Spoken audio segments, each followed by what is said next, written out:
வணக்கம் எல்லோருக்கும் விநாயகர் சதுர்த்தி வாழ்த்துக்கள். யூடிஐ மியூச்சுவல் ஃபண்டில் வந்து நிஃப்டி 200 குவாலிட்டி 30 இண்டெக்ஸ் ஃபண்டுன்னு ஒரு புது ஃபண்டை வந்து லான்ச் பண்ணியிருக்காங்க. அதை பற்றி நம்ம இன்னைக்கு பார்க்கலாம். ஃபஸ்ட்டு வந்து இந்த ஃபண்டில் வந்து ஏன் இன்வெஸ்ட்மெண்ட் பண்ணணும்னு சொல்லி பார்க்கலாம். ரெண்டாவது வந்து இதில் இன்வெஸ்ட்மெண்ட் பண்ணோம்னா ரிட்டர்ன் எப்படி இருக்குன்னு சொல்லி பார்க்கலாம். இதில் இன்வெஸ்ட்மெண்ட் பண்ணுறதுக்கு வந்து பார்த்தீங்கன்னா 3 காரணம் இருக்குது. ஃபஸ்ட்டு காரணம் பார்த்தீங்கன்னா ஸ்மால் கேப் ஸ்டாக்ஸ்லாம் ரொம்ப ஓவர் வேல்யூ ஆகிருக்கு.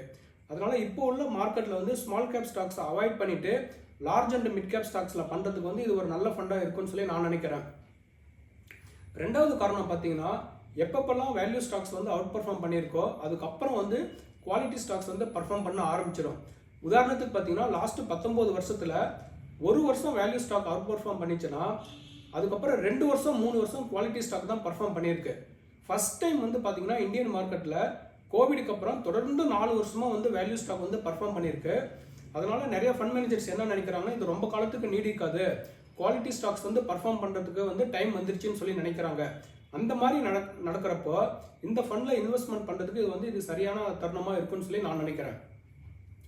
மூணாவது வந்து பார்த்தீங்கன்னா மார்க்கெட்டில் வந்து கிராஷ் ஆச்சுன்னு வச்சுக்கோங்க. நார்மல் இண்டெக்ஸும் வேல்யூ இண்டெக்ஸும் பார்த்தீங்கன்னா ரொம்ப கீழே விழுந்துடும். குவாலிட்டி இண்டெக்ஸ் வந்து பார்த்தீங்கன்னா கொஞ்சம் கம்மியாக தான் கீழே விழுவும்.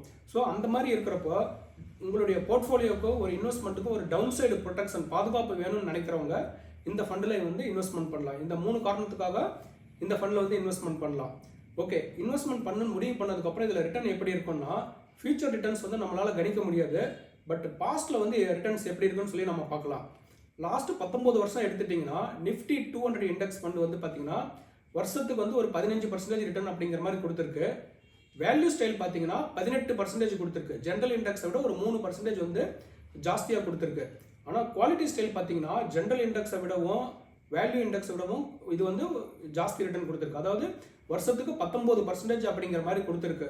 ஸோ நீங்கள் லாங் டேர்மில் இன்வெஸ்ட்மெண்ட் பண்ணீங்கன்னா ஒரு 10 வருஷம் 20 வருஷத்தில் பண்ணீங்கன்னா ஒரு நிஃப்டி 50 இண்டெக்ஸ் ஃபண்டை விட இந்த ரிட்டர்ன் வந்து ஜாஸ்தியாக கிடைக்கும்னு சொல்லி நீங்கள் கண்டிப்பாக எதிர்பார்க்கலாம். பட் வருஷமும் நிஃப்டி 50யோட இதை ஜாஸ்தி கொடுக்குன்னு சொல்லி எதிர்பார்க்க முடியாது. ஒரு லாங் டேர்மில் தான் வந்து ஜாஸ்தியாக கிடைக்கும்னு சொல்லி நம்ம எதிர்பார்க்கலாம்.